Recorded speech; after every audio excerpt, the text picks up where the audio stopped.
अस्सलाम वालेकुम, welcome to my चिड़िया कुकिंग चैनल। जी वीवर्स, कैसे हैं? उम्मीद है सब ठीक ठाक होंगे, खुशबाश होंगे। आज की हमारी रेमेडी है, रेसिपी नहीं है।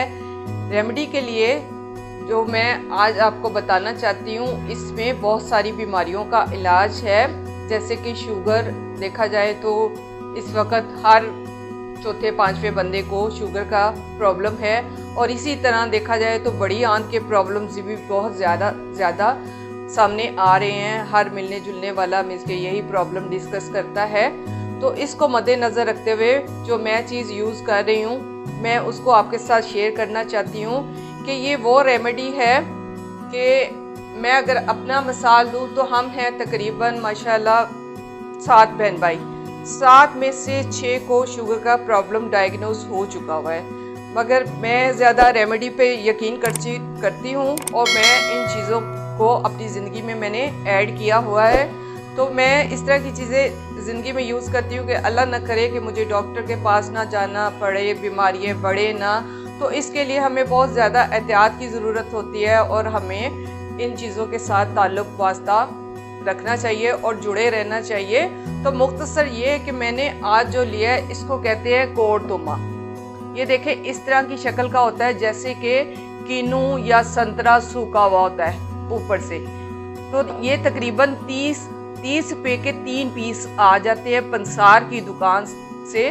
तो आप पैसों को मद्देनज़र ना रखें कि हम लोगों का ये भी होता है कि जहाँ हमारे पैसे ज़्यादा लगे या डॉक्टर बड़ी बड़ी लंबी लिस्ट बना के दे तो हम उस बीमारी को बीमारी समझते हैं और बहुत ही मींस के उनके कहने पे अमल करते हुए ढेर सारी हम दवाइयाँ, और मुसलसल ही आपको पता है कि जिसको डायग्नोज हो जाए शुगर तो उसको सारी ज़िंदगी के लिए दवाइयों पे ही रहना पड़ता है और प्लस एहतियात भी करना पड़ता है।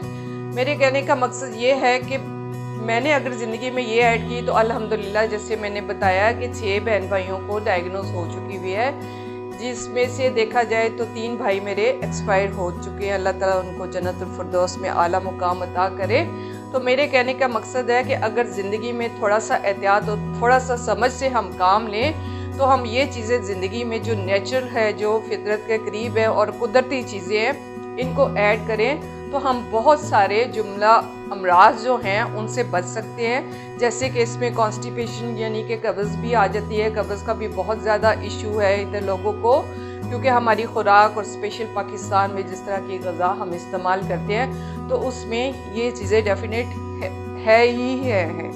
तो इसलिए मैं बताना चाहती हूँ कि ये जो कोड़तुमा है ये हमने ले लिया और इसको हमने सिर्फ कपड़े से पोंछना है, इसको हमने धोना नहीं है। ये ड्राई होता है। कपड़े से पोंछने के बाद इसको किसी ऐसी जगह पे ड्राई कर लें जैसे धूप वगैरह।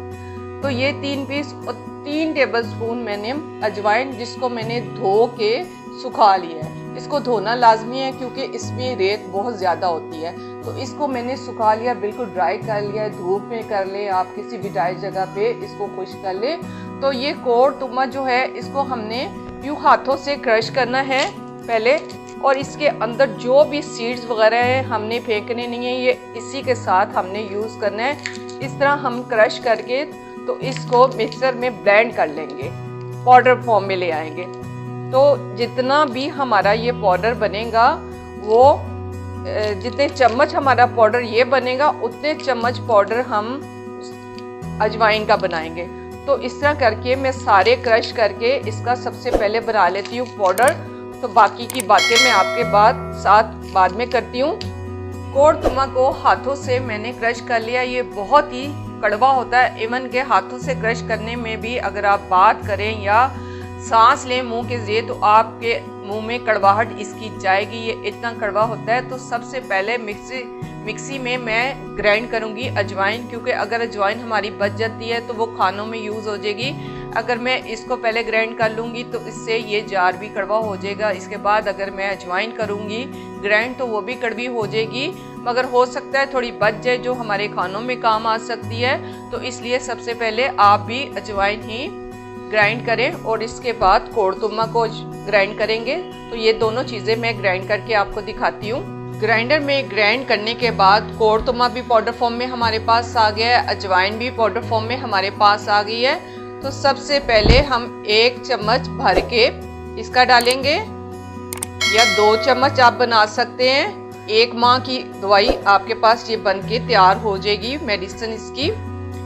तो 2 चम्मच ही हम, जितने लेवल का हमने अजवाइन डाली है, तो 2 चम्मच ही कोड़तुमा के हम डालेंगे, थोड़ा इस तरह नॉर्मल भर के। तो इसको कर लेंगे साइड पे और इनको कर लेते हैं अच्छी तरह से मिक्स, आपस में यकजान। यकीन करें कि ये दवाई आपको बहुत सी बीमारियों से महफूज रख सकती है, जैसे कि अल्लाह न करे कैंसर जैसा, जो आंतों का कैंसर है, वो प्रॉब्लम्स हमारी ज़िंदगी में बहुत ज़्यादा आ रहे हैं। अल्लाह ताला जिनको हो चुका है उनको शिफा दे। तो इस तरह की चीज़ें अगर ज़िंदगी में ऐड करेंगे तो आप इंशाल्लाह बहुत ही पचीदा बीमारियों से बचे रहेंगे। तो जैसे कि मैदे का प्रॉब्लम है, मैदे का अल्सर, क्योंकि कोड़तुमा होता है बहुत ज़्यादा कड़वा, तो कड़वाहट आपको पता है हमारी बॉडी के लिए बहुत ज़्यादा अच्छी होती है ना, हर चीज़ के लिए फ़ायदेमंद है। तो ये मैदे में आपको कोई अल्सर प्रॉब्लम है, कोई भी इस किस्म का प्रॉब्लम है, तो ये उसको भी इंशाल्लाह सॉल्व करेगा। तो इस स्टेज पे मुझे चाहिए तकरीबन 1 टेबलस्पून भर के शहद आप कोई सा भी ले सकते हैं जो आपके पास अवेलेबल है। तो इस तरह करके हम इसमें शहद, अब आप कहेंगे कि शुगर वाला मरीज शहद इसमें क्यों ऐड कर रहा है? शहद इसलिए ऐड कर रही हूँ, एक तो इसमें बाइंडिंग आ जाएगी, हमें चाहिए बाइंडिंग। पाउडर फॉर्म में आप इसको खा नहीं सकते, कोई भी इसको खा नहीं सकता। कैप्सूल में भी भरेंगे तो कैप्सूल के भी ऊपर जब हाथ लगेंगे तो वो भी बहुत शदीद कड़वा हो जाता है। तो अगर 1 महीने में, या समझ ले कि ये जितनी हमारे पास मेडिसिन बनी है ये तकरीबन 1.5 माह के लिए भी काफ़ी होगी, क्योंकि हमने इसकी बहुत कम मिकदार लेनी है, कि जो मिक्स करने के बाद मैं आपको बताऊंगी कि इसकी मिकदार हमने कितनी लेनी है। तो इसको हम कर लेते हैं अच्छी तरह से बाइंड। शहद डालने से ये नहीं होगा कि आप फ़ौरन कहें कि ये बाइंडिंग में आ जाएगा, थोड़ा देर के लिए इसको रेस्ट रखना पड़ता है ताकि शहद जज्ब हो जाए इसमें। तो ये हमें गोली बनाने में आसानी हो, सिर्फ इसलिए बाइंडिंग के लिए हमें शहद डालना पड़ता है। अदर कोई चीज़ ऐसी नहीं है कि जो बाइंडिंग के तौर पे मैं यूज़ कर सकूं। और फिर भी मैं ये कह रही हूँ कि ये शहद आप तकरीबन 1.5 माह में ख़त्म करेंगे, तो जो ना होने के बराबर है इसकी मिठास। आप इस चीज़ से मत घबराएं कि जो शुगर वाले हैं वो शहद नहीं खा सकते। आपको पता है अल्लाह न करे जिनको है वो भी कभी न कभी बदपरहेज़ी, कभी न कभी नहीं, रोज़ ही करते हैं। चाय में भी, कभी मेहमानी पे गए हैं किसी के घर, कोल्ड ड्रिंक भी पी लेते हैं, इनकी मिठाई भी खा लेते हैं, चले खैर है। इंसुलिन पे आ जाते हैं तो चले खैर है।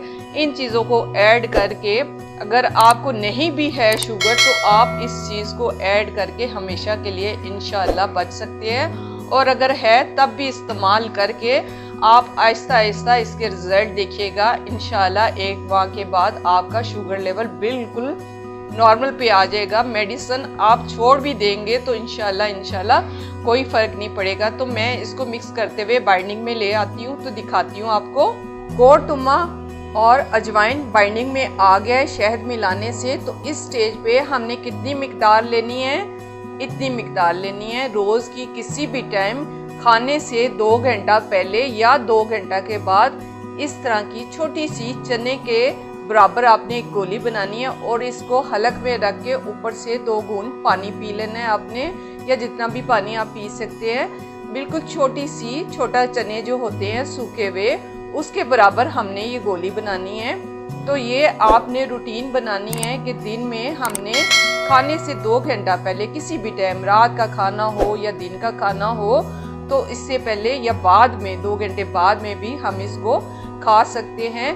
तो इस तरह की चीज़ें अगर आप ज़िंदगी में ऐड करेंगे तो इंशाल्लाह आप डॉक्टरों की बड़ी फीसों से भी बचेंगे, और ज़िंदगी में जो प्रॉब्लम हो जाते हैं, बीमारी की वजह से मोहताजगी हो जाती है, आप उससे भी बचेंगे। तो इस बात को छोटा ना जानिए, बेशक बहुत कम कॉस्ट में बन जाने वाली ये बेपनाह हमें फ़ायदे देने वाली जो मेडिसिन मैंने बनाई है आपके सामने, अगर ज़िंदगी में ऐड इसको करेंगे तो आप बहुत ही नॉर्मल ज़िंदगी गुजारेंगे। यकीन करें कि मैं हर 3 मंथ के बाद टेस्ट ज़रूर करवाती हूँ, क्योंकि सब बहन भाइयों को है, वालिदा साहिबा को भी अल्लाह बख्शे थी, तो इसलिए मैं एहतियात करते हुए ये चीज़ें ज़िंदगी में ऐड करती हूँ। और अल्हम्दुलिल्लाह अल्हम्दुलिल्लाह अल्हम्दुलिल्लाह कि मैं इस चीज़ से बची हुई हूँ। तो मैं चाहती हूँ कि आप भी ज़िंदगी में ये चीज़ें ऐड करें। फ़ायदा इनका ज़रूर है, नुकसान इनका कुछ भी नहीं है। तो जितनी भी ज़िंदगी है सेहतमंद तंदुरुस्ती के साथ गुजारे, अपने आप को भी टेंशनों से दूर रखें और अपनी फैमिली को भी परेशानियों से दूर रखें। आपको पता है अल्लाह न करे एक बंदा घर में बीमार हो जाए तो पूरी की पूरी फैमिली डिस्टर्ब हो जाती है, ज़हनी तौर पे भी और फाइनेंशियली तौर पे भी। तो मेरा ज़िंदगी का मकसद यही है कि जो भी खाएं आप एहतियात से खाएं और सोच समझ के खाएं। और जो ज़िंदगी में ये छोटे छोटे टोटके कह लें, इसको रेमेडी कह लें, इसको ऐड करेंगे तो इंशाल्लाह आप बड़ी बड़ी बीमारियों से बचेंगे। देखा जाए तो शुगर एक बहुत बड़ा मर्ज़ है कि सारी ज़िंदगी के लिए आप मोहताज हो जाते हैं और आप अपनी पसंदीदा चीज़ें छोड़ देते हैं। आप बिलीव करें कि मिठाई मेरे सामने आती है तो समझ लें कि मेरी नीयत नहीं भरती, पेट भर जाता है। मैं इतनी मिठाई माशाल्लाह खाती हूँ, अल्हम्दुलिल्लाह अल्हम्दुलिल्लाह, मगर साथ में मैं ये चीज़ें भी खाती हूँ। तो कहने का मकसद है कि थोड़ा सा एहतियात और थोड़ा सा समझ बूझ से काम लेते हुए आप ढेर सारी परेशानियों से बच जाएंगे। तो उम्मीद है कि मेरी आज की चंद बातें आपकी समझ में आ गई होंगी। तो मेरा मकसद था आपके साथ चंद चीज़ें शेयर करना। इंशाअल्लाह नेक्स्ट भी कोई ना कोई चीज़ शेयर करूँगी जिसने ज़िंदगी में मुझे बहुत सारे फ़ायदे दिए और मुझे मोहताजगी से बचाया और डॉक्टरों से बचाया। तो इंशाअल्लाह मेरे चैनल को सब्सक्राइब कीजिएगा, लाइक कीजिएगा, शेयर कीजिएगा और बेल आइकन को ज़रूर दबाइएगा। तो इस तरह की इंफॉर्मेटिव वीडियोस या रेसिपीज़ या रेमेडीज़ आपके लिए लाते रहेंगे। उम्मीद है आज की रेसिपी आपको पसंद आई होगी, रेमेडी आपको पसंद आई होगी। अपना ख्याल रखिएगा, दुआओं में याद रखिएगा। सेहतमंद ज़िंदगी के साथ अल्लाह हाफिज़।